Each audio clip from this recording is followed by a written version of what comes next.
2014 में हुए एक एक्सीडेंट के बाद जब इस सीक्रेट एजेंट की आंख खुली तो उसने खुद को सन 4028 के एक अजीब से टाउन में पाया जहां से बाहर जाने की सोच रखने वाले इंसान को भी मौत की सजा दे दी जाती थी। इवन सबसे ज्यादा डरावनी बात तो ये थी कि असल में उन सभी लोगों को ये लगता था कि अभी भी वो लोग सन 2000 में जी रहे हैं, जबकि सच्चाई तो ये थी कि पिछले 2000 सालों से उन्हें बिना बताए बहुत ही खतरनाक सर्वाइवल प्लान का हिस्सा बनाकर रखा गया था, क्योंकि बाहर मौजूद दुनिया तो 2000 साल पहले पूरी तरह से खत्म हो चुकी थी। अब इसी टाउन के पास के जंगल में एक दिन अचानक से ईथन की आंख खुलती है, जो कि असल में एक सीक्रेट सर्विस एजेंट था और अपनी ऑर्गेनाइजेशन के 2 जनों के गायब हो जाने के बाद वो उनके केस के ऊपर काम कर रहा था। खैर अभी के लिए उसकी बॉडी के ऊपर काफी सारे चोटों के निशान थे और साथ ही उसके पास उसका कोई सामान भी नहीं था, इसीलिए वो जैसे तैसे खड़ा होकर लड़खड़ाते हुए पास के टाउन में चला जाता है, जहाँ पर शुरुआत में तो सभी लोग उसको काफी ज्यादा अजीब तरह से देख रहे थे। पर उसके बाद ईथन वहाँ पर से एक कैफे में चला गया था, जहाँ पर काम करने वाली एक लड़की से बात करके उसको पता चलता है कि वो वेवुड पॉइंट नाम की एक जगह पर है। पर अभी के लिए ईथन उससे कुछ और पूछ पाता उससे पहले ही वो वीकनेस की वजह से बेहोश हो जाता है और आगे उसकी आंख खुलने पर वो हॉस्पिटल में था, जहाँ पर उसके सामने डॉक्टर पाम मौजूद थी। अब आगे जब डॉक्टर पाम ईथन को उसकी टूटी हुई हड्डियों के बारे में बताती है, तब जाकर ईथन को याद आता है कि अपने खोए हुए साथियों को ढूंढते समय वो अपने एक और साथी के साथ था और रास्ते में उनकी गाड़ी अचानक से एक ट्रक से टकरा गई थी। ये याद आते ही ईथन तुरंत ही डॉक्टर पाम से अपने साथी के बारे में पूछता है, पर तब जाकर उसको पाम से पता चलता है कि उसके साथी की तो on the spot he death हो गई थी, मगर ईथन शायद अपनी जान बचाने के लिए जैसे तैसे गाड़ी से निकलकर जंगल में आ गया था। अब वैसे अभी के लिए ईथन अपने फोन की मदद से अपनी वाइफ को कॉल करके अपनी सिचुएशन के बारे में बताना चाहता था, पर पाम के हिसाब से उसका फोन और साथ ही आइडेंटिटी कार्ड पुलिस स्टेशन में था, जिसको बाद में वो वहां से जाकर रिट्रीव कर सकता है, पर अभी के लिए उसको आराम करना चाहिए। पर काफी देर तक उस रूम में रहने के बाद ईथन को बहुत ज्यादा अजीब लगने लगता है, क्योंकि पूरे हॉस्पिटल में ना तो पाम के अलावा कोई डॉक्टर मौजूद था और ना ही वहां पर कोई पेशेंट आ जा रहा था। इसीलिए वो तुरंत ही अपने कपड़ों को पहनकर वहां पर से बाहर निकलने लगता है,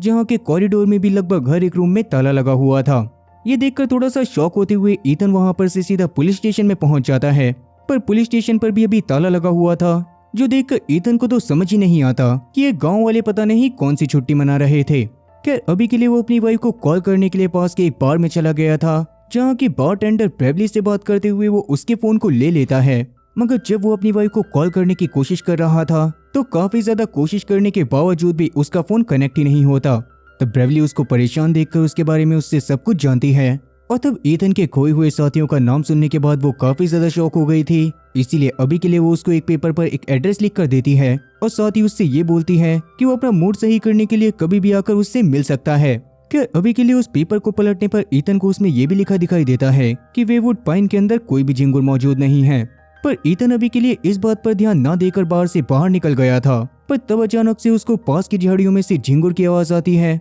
इसीलिए थोड़ा सा शॉक होते हुए ईथन उन झाड़ियों को चेक करता है और तब उसे झाड़ियों के अंदर एक स्पीकर दिखाई देता है, जिसके अंदर से ही झिंगुर की आवाज आ रही थी। अब अभी के लिए वो वहां पर से पास के एक मोटल में चला गया था, पर जैसा कि अभी उसके पास पैसे नहीं थे, इसीलिए सुबह सुबह ही उसको होटल से बाहर निकाल दिया जाता है और तब जाकर ईथन को उस एड्रेस के बारे में भी याद आता है जो कि ब्रेवली ने उसको लिख कर दिया था। आगे उस एड्रेस पर जाने पर ईथन के तो पूरी तरह से होश उड़ गए थे, क्योंकि वो जगह असल में एक बहुत ही टूटा फूटा कैबिन था और उस कैबिन के अंदर बेड से बंधी हुई एक आदमी की लाश पड़ी हुई थी, जो कि कोई और नहीं बल्कि ईथन का खोया हुआ एक साथी था। अब उसको देखते ही ईथन तुरंत ही वापस से पुलिस स्टेशन में जाकर वहां के शेरिफ को सब कुछ बताने की कोशिश करता है, मगर वहां का शेरिफ तो इन सारी बातों को सुनने के बाद एकदम चिल आउट था और आइसक्रीम खाते हुए अभी वो ईथन की बातों पर ज्यादा ध्यान नहीं दे रहा था। तब ईथन के बहुत ज्यादा जिद करने पर वो ईथन की कंप्लेन को फाइल तो कर लेता है, पर उसने सीधा बोल दिया था कि वो कुछ समय बाद जाकर उसके साथी की डेड बॉडी को देख लेगा। लेकिन शेरिफ की बातों से ये बात साफ झलक रही थी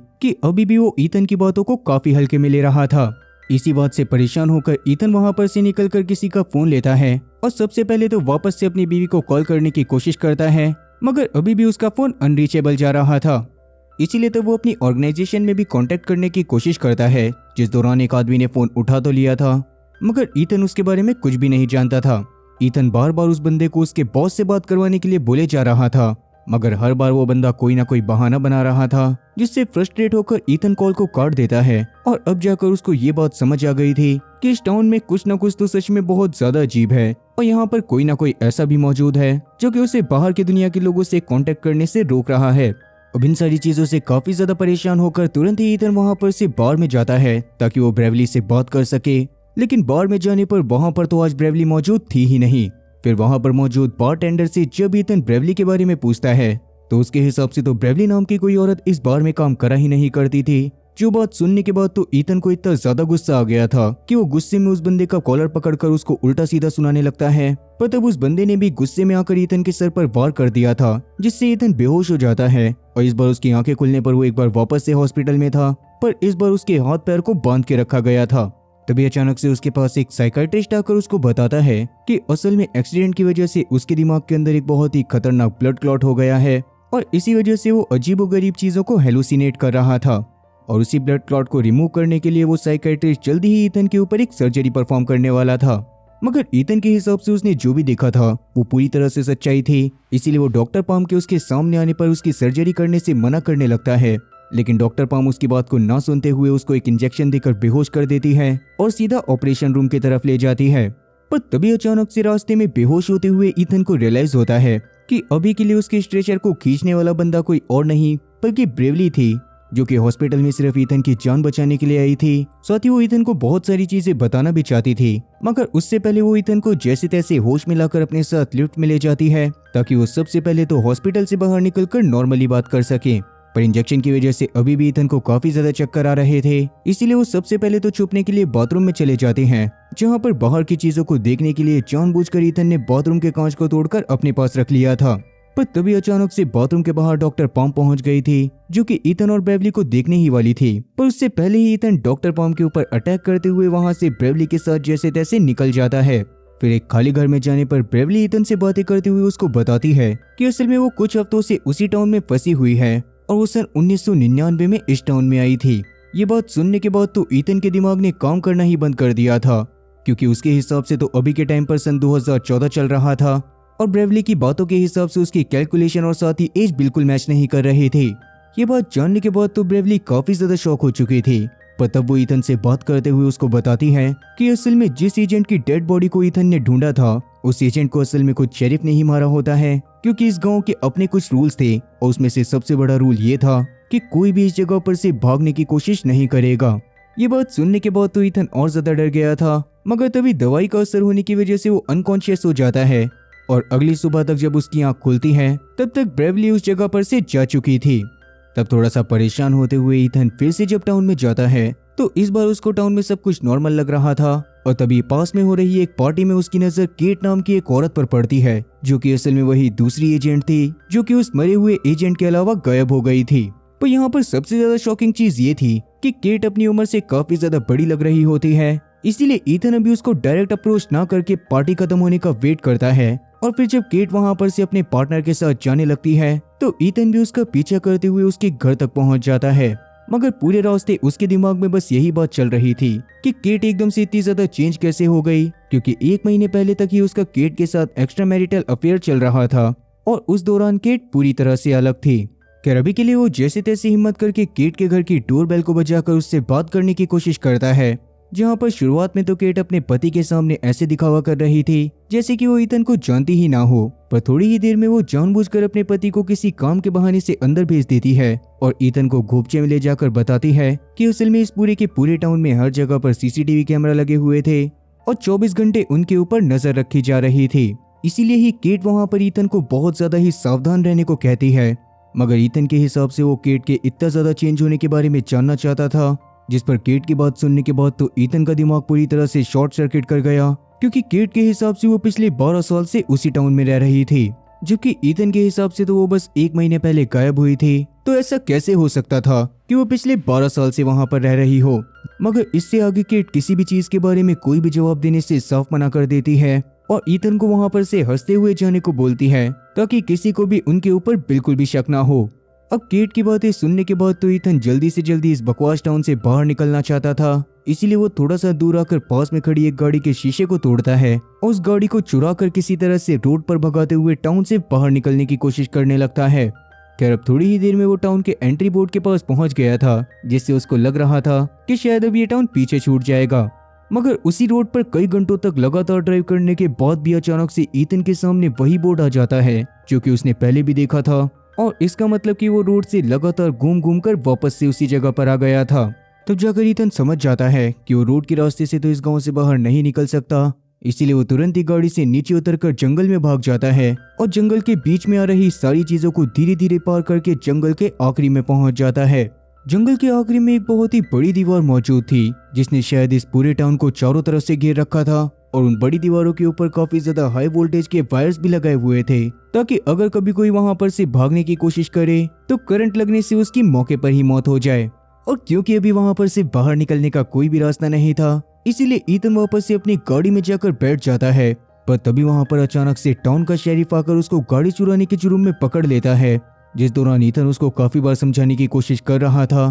कि वो सीक्रेट सर्विस एजेंट है। मगर शेरिफ जब इस बारे में पता करता है तो उसके हिसाब से तो ईथन नाम का कोई बंदा सीक्रेट सर्विस के लिए काम करता ही नहीं था। खैर अभी के लिए शेरिफ ने कुछ दिनों के लिए ईथन को हाउस अरेस्ट दे दिया था और तब ना चाहते हुए भी ईथन को एक सड़े से होटल में रहना पड़ रहा था। रात में सोते समय उसके दिमाग में लगातार यही थॉट चल रहे थे कि आखिरकार ये टाउन कौन सी जगह है और यहाँ पर से वो कभी बाहर निकल भी पाएगा या फिर नहीं। इसीलिए अभी के लिए वो डिसाइड करता है कि वो सबसे पहले इस टाउन के बारे में सारी चीजें अच्छे से पता करेगा, जिसके लिए वो वहाँ पर इंटरनेट एक्सेस या फिर न्यूज़पेपर का सहारा लेने की कोशिश करता है। पर बाद में उसको पता चला था कि टाउन में इंटरनेट की सुविधा उपलब्ध ही नहीं है। इवन वहाँ के न्यूज़पेपर वाले इतना धीरे काम करते थे कि लोगों को 1 महीने पहले की खबर 1 महीने बाद मिलती थी। खैर अभी के लिए ईथन वापस से उसी केबिन में जाता है जहाँ उसके साथी की डेड बॉडी थी और वहाँ जाने पर अभी भी उसके साथी की डेड बॉडी वहाँ पर सड़ रही थी, जिसको देखकर ईथन को काफी ज्यादा बुरा लगता है। पर तभी अचानक से उसकी नजर उसके साथी के पैर पर पड़ती है जहाँ पर छोटी सी एक बुकलेट छुपी हुई थी।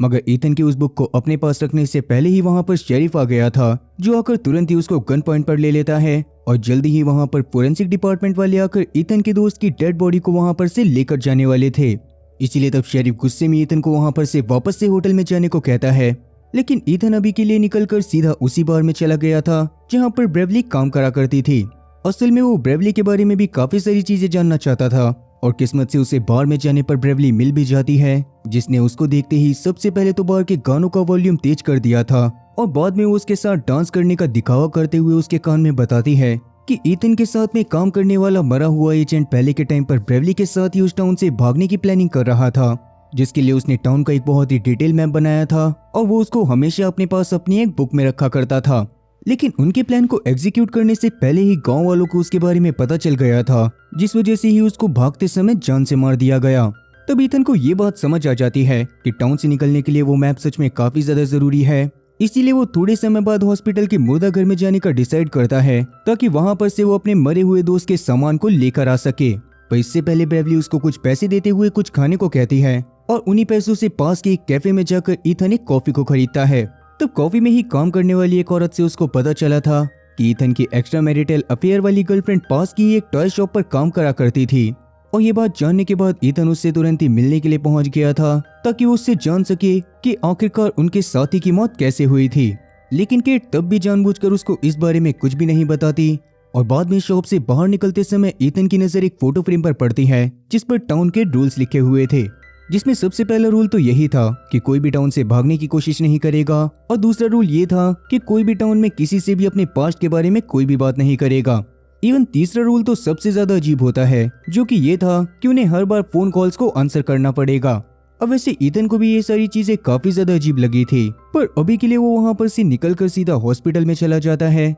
जहाँ पर ज्यादा भीड़ ना होने की वजह से वो जल्दी ही मुर्दा घर में उस जगह पर पहुंच गया था जहाँ पर मरे हुए लोगों का सामान रखा जाता था। जिसके बाद वो तुरंत ही उस बुकलेट को लेकर सीधा ब्रेवली के साथ जंगल में पहुंच जाता है, जहाँ पर वो लोग टाउन के मैप को देखते हुए वहाँ पर से निकलने का प्लान बनाने लग गए थे। लेकिन तब ब्रेवली उसको ये बात भी बताती है कि उन लोगों को किसी भी प्लान को एग्जीक्यूट करने से पहले उन दोनों की ही बॉडी के अंदर से एक ट्रैकर को निकालना पड़ेगा, क्योंकि इस टाउन में मौजूद सभी लोगों की एक्टिविटी और साथ ही लोकेशन को ट्रैक करने के लिए यहाँ के सभी लोगों की बॉडी के अंदर एक ट्रैकर लगाया गया था। ये जानकर तो ईथन का और ज्यादा दिमाग खराब हो जाता है, मगर बाद में ब्रेवली की मदद से वो किसी तरह से उस ट्रैकर को बाहर निकाल लेता है और बाद में ब्रेवली उसको ये बात भी बताती है कि अगर यहाँ पर कोई भी इंसान रूल्स को तोड़ा करता था तो उस समय पर उसे एक बहुत ही खतरनाक सजा दी जाती थी और ईथन का मरा हुआ साथी भी उसी सजा का शिकार हुआ था। लेकिन ईथन वहाँ पर से निकलने के लिए हर तरह की सजा को झेलने के लिए तैयार था, पर अभी के लिए वो परफेक्ट प्लान रेडी करने के लिए वापस से टाउन में चले जाते हैं, जहाँ पर रास्ते में ब्रेवली और साथी ईथन को केट और उसका पति हैरोल्ड मिल गया था।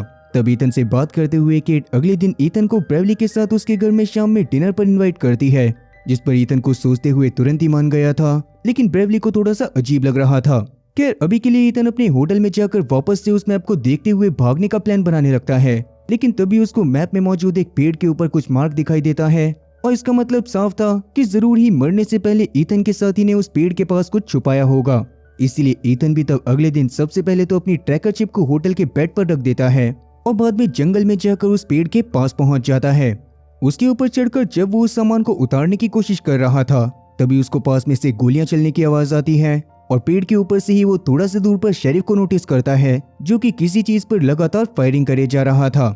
पर ईथन अभी के लिए उसके ऊपर ज्यादा ध्यान न देकर अपने काम को खत्म करता है और वापस से गांव में पहुंचने के बाद शाम के समय में ब्रेवली के साथ केट के घर पर जाने लगता है, जहां शुरू में तो ब्रेवली उसके साथ जाने से मना कर रही थी, मगर ईथन के हिसाब से वो लोग आज रात में ही वहां पर से भागने वाले थे और उसका प्लान भी उसने पूरी तरह से रेडी कर लिया था। इसीलिए तो ब्रेवली भी केट के घर पर जाने के लिए मान जाती है और वहां पर जाकर डिनर करते समय थोड़ी देर केट से बात करने के बाद ईथन वहां पर वॉशरूम जाने का बहाना बनाता है, जहां पर जाकर सबसे पहले तो वो चेक करने लग गया था कि बाथरूम में कहीं कोई सीसीटीवी कैमरा ना हो। इसके बाद वो पूरी तरह से श्योर होने के बाद अपने ट्रैकिंग डिवाइस को वहां पर रख देता है और वहीं पर ब्रेवली के आने का इंतजार करने लगता है। वहीं ब्रेवली अभी लगातार केट और हैरोल्ड से बातें करे जा रही थी, जिस दौरान जानबूझकर वो अपनी एक बेटी के बारे में जिक्र कर देती है जिससे वो टाउन में आने के बाद से नहीं मिल पाई थी। अब जैसा कि उसने अभी के लिए पास्ट के बारे में बात करके टाउन के एक रूल को तोड़ दिया था, इसीलिए वो खुद भी थोड़ा सा परेशान होने का बहाना बनाकर बाथरूम की तरफ चली जाती है और अभी के लिए केट और साथ ही हैरोल्ड को भी उस पर बिल्कुल शक नहीं होता। मगर जब पूरे 10 मिनट होने के बावजूद भी ब्रेवली और ईथन में से बाथरूम में से कोई भी नहीं आता तो केट और हैरोल्ड भी तुरंत ही उनके भागने के प्लान के बारे में समझ जाते हैं और वहीं ब्रेवली और ईथन भी अब तक घर के बाहर निकल चुके थे। उस दौरान ब्रेवली ईथन के मरे हुए दोस्त के बारे में सोचकर काफी ज्यादा डरी हुई थी, इसीलिए ईथन तब उसको शुरुआत में समझाने की कोशिश करता है कि असल में उसके दोस्त के पैकेज की मदद से ही उसे यहाँ से बाहर निकलने के रास्ते के बारे में थोड़े से क्लूज मिले थे और उसकी मदद से ही वो लोग इस टाउन से बाहर जाने वाले थे। अब उनके बात करने के दौरान अचानक से ही उनके आसपास के सभी घरों में लाइट जल जाती है और सभी के घरों में कॉल बजने लगता है। इसके तुरंत बाद ही घर में मौजूद सारे लोग हथियार लेकर गुस्से में बाहर आकर ईथन और ब्रेवली का पीछा करने लग गए थे, जो देखकर ईथन ब्रेवली को सिमिट्री में जाने को कहता है और खुद अभी के लिए वो वहीं पर रहकर उन लोगों का ध्यान भटकाकर बाद में सिमिट्री में आने वाला था। तो ब्रेवली भी बिल्कुल ऐसा ही करने लगती है और दूसरी तरफ ईथन ने थोड़ी ही देर में गांव वालों से अपना पीछा छुड़वाकर खुद को छुपा भी लिया था। पर एट द सेम टाइम पर जब ब्रेवली सिमिट्री की तरफ जा रही थी तभी अचानक से गाँव के कुछ लोग आकर उसको पकड़ लेते हैं, जिन्होंने उसको जान से मारने का डिसाइड कर लिया था। अब जैसे ही ये बात ईथन को पता चलती है तो वो खुद भी तुरंत ही पास के घर में जाकर बाहर हो रही चीजों को ध्यान से देखने लगता है, जिस दौरान गांव के लोग एक जगह पर इकट्ठा हो गए थे और दो लोगों ने जबरदस्ती ब्रेवली को वहीं पर चेन से बांध दिया था। उतने में ही वहां पर शेरिफ आकर ब्रेवली को जान से मारने की बात करता है, जो सुनने के बाद वहां पर खड़े कुछ लोगों को तो बुरा लग रहा था, मगर बाकी सारे लोग खुशी से तालियां बजा रहे थे। खैर अब इसके बाद शेरिफ केट और उसके पति हैरोल्ड का शुक्रिया भी करता है, क्योंकि उन दोनों की वजह से ही उसे ब्रेवली के वहां से भागने के प्लान के बारे में पता चला था। और इसके तुरंत बाद ही शेरिफ ने ब्रेवली को बेरहमी के साथ स्टैब करके सबके सामने मौत के घाट उतार दिया था। ये देखकर सभी लोग खुशी से तालियां बजाने लग गए थे, क्योंकि उनके हिसाब से टाउन के रूल तोड़ने वाले इंसान को इसी तरह की सजा देनी चाहिए थी। मगर ईथन तो ये सब देखकर बहुत ज्यादा डर गया था। इसके थोड़ी देर बाद जब केट और साथी हैरोल्ड अपने घर पर जाते हैं तो केट जानबूझ के वापस से हैरोल्ड को ऊपर वाले रूम में सोने के लिए भेज देती है, क्योंकि उसको ये बात पता थी कि ईथन उससे वापस से मिलने के लिए जरूर आएगा। अब ईथन के वापस आने पर उसे केट से बात करके पता चलता है कि असल में केट को ब्रेवली को मरवाने का जरा सा भी दुख नहीं था, क्योंकि उसके हिसाब से उसने बस टाउन के रूल्स को फॉलो करा था। पर उसी दौरान अचानक से केट ईथन के ट्रैकर को उसको वापस करते हुए बताती है कि उसने जानबूझकर सिर्फ ब्रेवली के बारे में कंप्लेन करी थी, क्योंकि वो ईथन को मरते हुए नहीं देखना चाहती। इसीलिए वो ईथन को टाउन में ही रहकर अपनी लाइफ को वापस से स्टार्ट करने को बोलती है, क्योंकि उसके हिसाब से ऐसा कोई भी रास्ता नहीं था जिससे इस टाउन के बाहर जाया जा सके। खैर तब ईथन वहां पर से चला जाता है और अगले दिन वो सीधा उसी कैबिन में पहुंच गया था जहां पर उसको उसके पहले वाले साथी की लाश मिली थी। वहां पर यह भी रस्सी के सहारे ब्रेवली की डेड बॉडी को भी लटकाया गया होता है, जिसकी वजह से ईथन को बहुत ज्यादा बुरा लग रहा था और उसे गाँव वालों के ऊपर गुस्सा भी आ रहा होता है। मगर इसी गुस्से को मोटिवेशन में कन्वर्ट करके उसने डिसाइड कर लिया था कि वो किसी भी हालत में इस टाउन से बाहर जाकर रहेगा। अभी के लिए तब वो ब्रेवली की बॉडी को नीचे उतारकर उसको एक कपड़े से ढक देता है और वहां से वापस से टाउन में आ जाता है। टाउन में आने के बाद अचानक से उसकी नजर एक फूड सप्लाई ट्रक पर पड़ती है, जो कि डेफिनेटली उस टाउन के बाहर से आया होगा। इसीलिए ईथन जैसे तैसे मौका पाकर चुपके से उस ट्रक के अंदर घुस जाता है हालांकि उसकी इस हरकत की वजह से उसकी जान को भी काफी ज्यादा खतरा हो सकता था, मगर ईथन इस बारे में बिल्कुल भी परवाह नहीं करता। और कुछ घंटों के बाद जब ट्रक एक जगह पर आकर रुकता है तो उसके थोड़ी देर बाद ईथन भी उस ट्रक के नीचे उतर गया था। अभी के लिए वो एक वेयर हाउस टाइप की जगह पर था, जहाँ उसके अगल बगल काफी ज्यादा एडवांस स्पॉट्स बने हुए थे, जिनको देखकर तो उसको कुछ भी समझ नहीं आता। अभी के लिए बहुत ज्यादा संभलते हुए उस वेयर हाउस टाइप की जगह को एक्सप्लोर करना चालू कर देता है, जिस दौरान वो काफी बार गार्ड्स की नजरों में आते हुए भी बचा था। पर फाइनली वो एक ऐसी जगह पर पहुंच जाता है जहां पर काफी सारी एक्सीडेंटल गाड़ियां खड़ी हुई थी। और वहां पर सबसे ज्यादा शॉकिंग बात तो ये थी कि उस जगह पर ईथन की वाइफ टेरेसा की भी एक एक्सीडेंटल कार खड़ी होती है, और उसके अंदर जाने पर ईथन को उसके अंदर टेरेसा का सामान भी मिलता है। पर तभी अचानक से उसकी वाइफ की गाड़ी के शीशे को तोड़ता हुआ कोई आदमी उसके ऊपर अटैक करता है, और बाहर जाने पर उसको पता चलता है कि वो आदमी कोई और नहीं बल्कि शेरिफ था। हालांकि ईथन उससे लड़ाई करने की काफी ज्यादा कोशिश करता है, मगर फाइनली शेरिफ ने उसको बेहोश कर दिया था। और आगे ईथन की आंख खुलने पर वो एक बार वापस से अपने आप को हॉस्पिटल में पाता है, जहां जब उसकी नजर डॉक्टर पाम से मिलती है तो डॉक्टर पाम उसको बताती है कि उसकी वाइफ टेरेसा और साथ ही उसके बेटे बेन को उसी घर में शिफ्ट कर दिया गया था जिसमें पहले ब्रेवली रहा करती थी। अब वैसे तो ईथन को इस बात पर बिल्कुल भी भरोसा नहीं होता, मगर बाद में क्यूरियोसिटी के चलते जब वो ब्रेवली के घर पर जाकर देखता है तो वहां पर सच में टेरेसा और साथ ही बेन दोनों मौजूद थे। अब उनसे इतने समय बाद मिलने की वजह से ईथन काफी ज्यादा खुश था, मगर तब वो उनसे जानने की कोशिश करता है कि आखिरकार वो लोग वहां पर पहुंचे कैसे। और तब जाकर टेरेसा उसको बताती है कि असल में ईथन का एक्सीडेंट होने के बाद उसकी गाड़ी तो मिल गई थी, मगर उसकी बॉडी को काफी बार ढूंढने के बावजूद भी उसके बारे में कुछ भी पता नहीं चला था, जिस वजह से ही टेरेसा और साथ ही बेन ने उसको खुद से ढूंढना चालू कर दिया। उस दौरान बेन तक को तो ये भी लग रहा था कि शायद वो केट के साथ भाग गया होगा, क्योंकि बेन और टेरेसा को पहले से ही ईथन और केट के अफेयर के बारे में सब कुछ पता था। पर उसके बावजूद भी टेरेसा बस ईथन के साथ रहना चाहती थी, ताकि उन दोनों के अलग होने की वजह से बेन के फ्यूचर के ऊपर कोई भी असर न पड़े। अब वैसे ये बात जानने के बाद तो ईथन थोड़ा सा परेशान हो जाता है, लेकिन तब आगे टेरेसा उसको बताती है कि उस समय पर ईथन के गायब हो जाने के बाद वो बहुत ज्यादा परेशान हो गई थी, और इसीलिए वो एक दिन ईथन के सीक्रेट सर्विस ऑर्गेनाइजेशन के ऑफिस में घुस गई,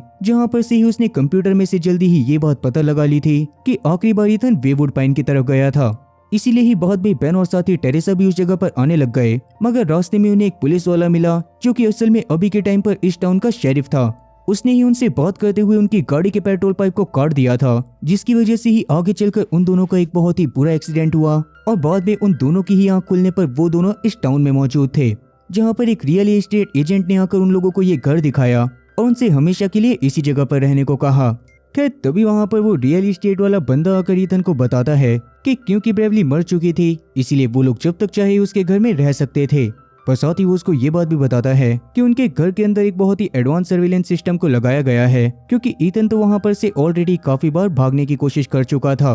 अब ईथन को ये चीज काफी ज्यादा बुरी लगती है, क्योंकि वो जानता था कि वो काफी दिनों से इस जगह पर फंसा हुआ है और वो अपनी फैमिली की हालत को ऐसा होते हुए नहीं देख सकता था। इसीलिए अभी के लिए वो टेरेसा को किसी भी इंसान से ज्यादा बात करने से मना करता है, और साथ ही उसने बेफालतू में उसे बाहर घूमने के लिए भी बिल्कुल मना कर दिया था। ये सब बोलने के बाद वो तुरंत ही वहां पर से पुलिस स्टेशन में पहुंच जाता है, जहां पर शेरिफ और साथ ही डॉक्टर पाम दोनों मौजूद थे। और उनसे बात करने के बाद ईथन को पता चला था कि वो लोग उसकी फैमिली को बस इस जगह पर इसी वजह से लाए हैं, ताकि ईथन वहां पर से भागने के बारे में बिल्कुल भी ना सोचे और खुशी खुशी अपनी फैमिली के साथ वहीं पर रहे।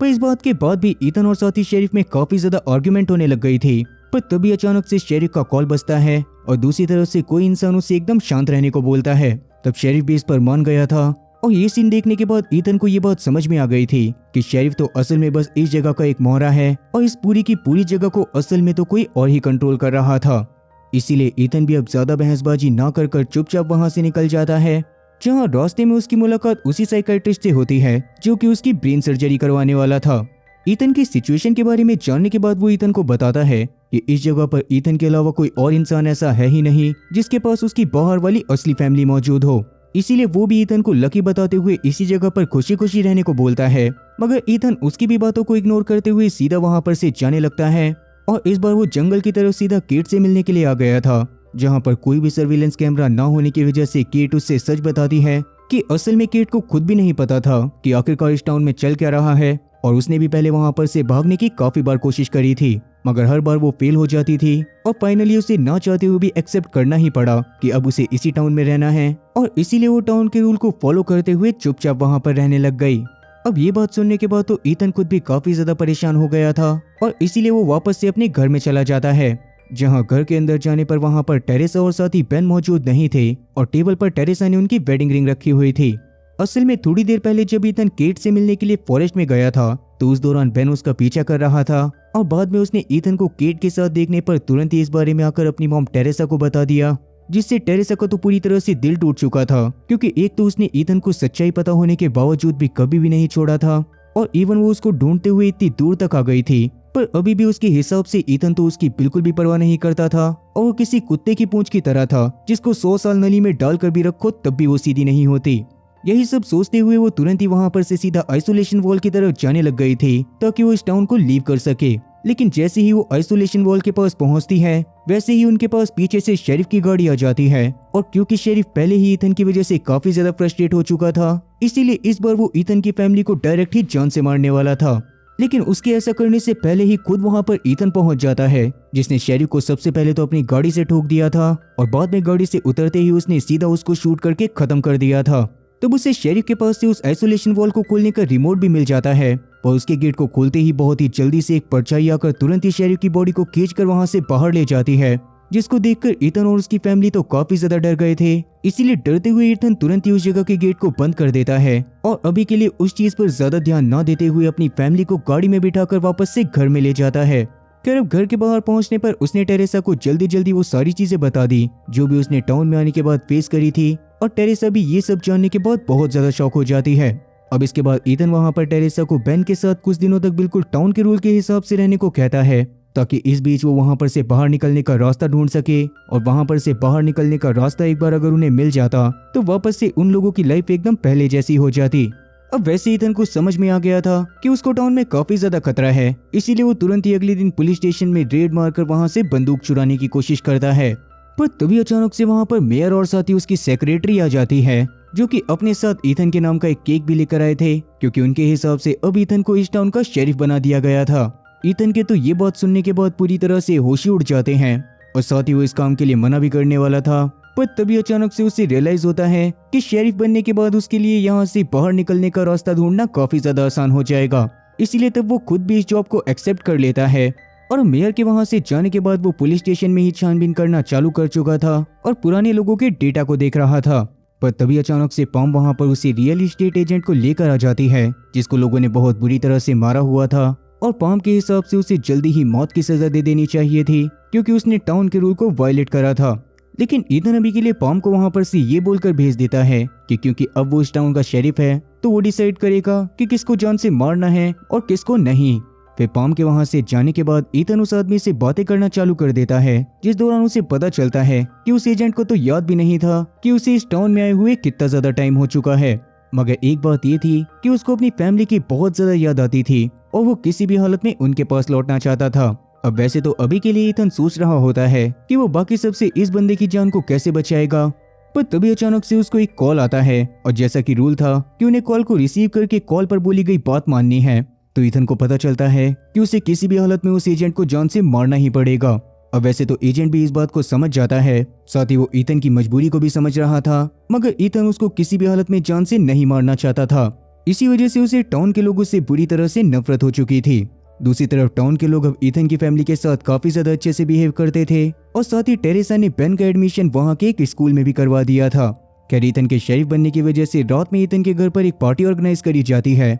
जिसमें पॉम ने सभी लोगों को ये आश्वासन दिया था कि जब तक टाउन में ईथन शेरिफ रहेगा तब तक टाउन में रूल तोड़ने वाले हर एक इंसान को अच्छे से सजा मिलेगी। तब ईथन भी वहाँ पर यही बोलता है कि वो सभी क्रिमिनल को कड़ी से कड़ी सजा देगा और उसकी नजरों में सारे के सारे क्रिमिनल उसके सामने बैठे हुए थे। खैर इसके थोड़ी देर बाद वो पार्टी को बीच में ही छोड़कर वहाँ पर से सीधा जेल में जाता है, जहाँ पर जाकर उसने अपने आप ही उस रियल एस्टेट वाले एजेंट को फ्री कर दिया था और वो सीधा उसको अपने साथ आइसोलेशन वॉल के पास ले जाता है, जहाँ से ईथन का प्लान उसको भगाने का था ताकि वो जिंदा रहकर अपनी लाइफ को अच्छे से एंजॉय कर सके। लेकिन उस एजेंट का तो अब जीने का बिल्कुल भी जी नहीं करता था और कहीं ना कहीं वो ये बात भी बोलता है कि हो सकता है कि इतनी बड़ी बड़ी वॉल्स यहाँ पर लोगों को बाहर जाने से रोकने के लिए नहीं बल्कि बाहर मौजूद किसी बहुत ही खतरनाक चीज को अंदर आने से रोकने के लिए है। तब ये बात सुनने के बाद तो सच में ईथन का पूरी तरह से दिमाग चकरा जाता है और साथ ही तब उसको वो सीन भी याद आता है जब शेरिफ की बॉडी को तुरंत ही कोई अजीब सी चीज अपने साथ आइसोलेशन वॉल के पार ले गई थी।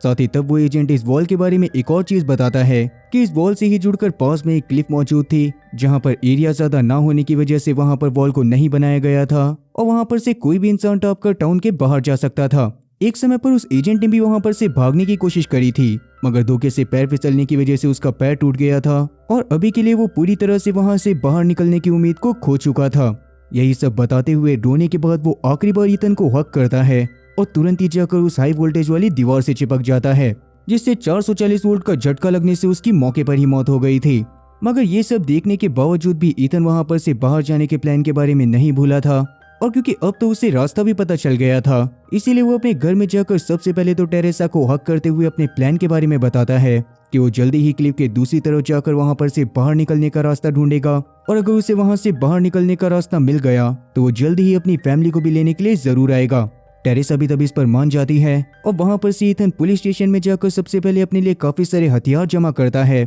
और बाद में सीधा उस क्लिफ के पास पहुंच जाता है।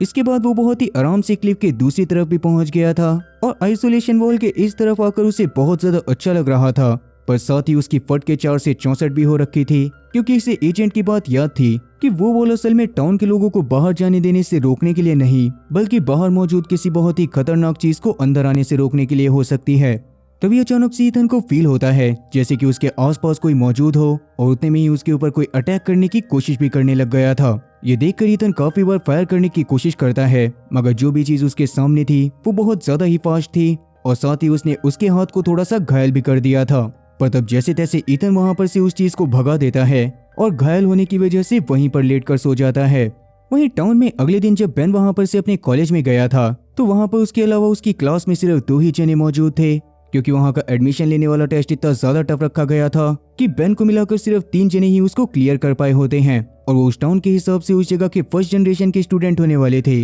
जो कि इस टाउन के बारे में पूरी सच्चाई जानते। उन्हें टीचर मेगन पढ़ाने वाली थी और उन्हें क्लासेस और साथ ही इस टाउन की सच्चाई के बारे में अपने पेरेंट्स तक को बताना अलाउड नहीं था। अब आज की क्लास शुरू होने पर उन्हें कुछ भी बताया नहीं जाता और सीधा बस उनके सामने एक प्रोजेक्टर पर एक इमेज चला दी जाती है जो कि ह्यूमन जैसे दिखने वाले किसी बहुत ही खतरनाक क्रीचर की थी। उसको देखने के बाद तो उन तीनों में से किसी को कुछ भी समझ में नहीं आ रहा होता, पर बाद में मिस्टर मेगन बताती है कि इस गांव के अलावा बाहर की दुनिया में सारे लोग पूरी तरह से म्यूटेंट बन चुके हैं और वो एक दूसरे को, इंसानों को और साथ ही आसपास के जानवरों को जान से मारकर खाया करते हैं। ये बात सुनने के बाद तो उन तीनों के ही रोंगटे खड़े हो गए थे और उनको समझ में नहीं आ रहा था कि आखिरकार ऐसा पॉसिबल कैसे हो सकता है। पर तब जाकर मेगन उन्हें एक कॉइन देती है जिस पर 2097 की डेट लिखी हुई थी, और तब जाकर वो उनसे ये भी पूछती है कि आखिरकार उन्हें इस टाउन में आने से पहले की कौन सी मेमोरी याद है। तब सबसे शॉकिंग बात तो ये थी कि उन तीनों का ही इस टाउन में आने से पहले एक्सीडेंट हुआ था और उसके बाद से ही वो लोग इस टाउन से बाहर नहीं निकल पाए थे।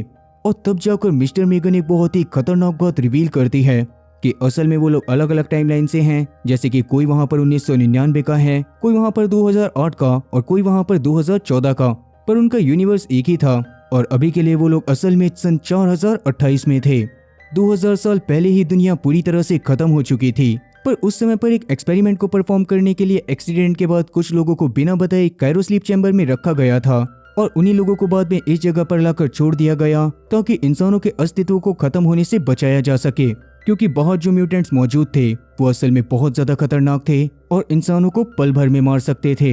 लेकिन ईथन को सुबह उठने के बाद इन सब चीजों के बारे में कोई भी आइडिया नहीं होता और वो शहर की तलाश में जंगल में सीधा सीधा बढ़े जा रहा था, पर तभी अचानक से उसे आसपास से कुछ अजीब सी आवाजें आने लगती हैं। अब क्या ईथन अपनी जान को बचा पाएगा? और जिन स्टूडेंट को अंदर ये सोचकर एजुकेशन दी जा रही है कि वो आगे चलकर टाउन की भागदौड़ को पूरी तरह से संभाल पाएंगे, वो इस चीज को करने में कामयाब हो भी पाएंगे या फिर नहीं। और सबसे बड़ी बात कि अगर गांव वालों को इन सारी चीजों के बारे में पता चलेगा तो उनका क्या रिएक्शन होगा। माफ करना, वीडियो के बड़े होने की वजह से ये सारी चीजें आपको इसके सेकंड पार्ट में जानने को मिलेंगी, पर क्या मुझे इसके सेकंड पार्ट को लेकर आना चाहिए और क्या आप लोगों को ये सीरीज इंटरेस्टिंग लग रही है? कमेंट सेक्शन में इस बारे में जरूर बताना। अगर सिर्फ 100 लोग भी इस सीरीज के सेकंड पार्ट को देखना चाहेंगे तो मैं स्पेशली उन 100 लोगों के लिए भी इसके सेकंड पार्ट को लेकर आऊंगा, क्योंकि सीरीज की एक्सप्लेनेशन करने में काफी ज्यादा मेहनत लगती है और अगर ऐसे में आपको उसका फर्स्ट पार्ट ही पसंद ना आए तो उसका सेकंड पार्ट डालने का कोई भी मतलब नहीं बनता। इसीलिए कमेंट सेक्शन में जरूर बताना कि आप लोगों को ये सीरीज कैसी लगी।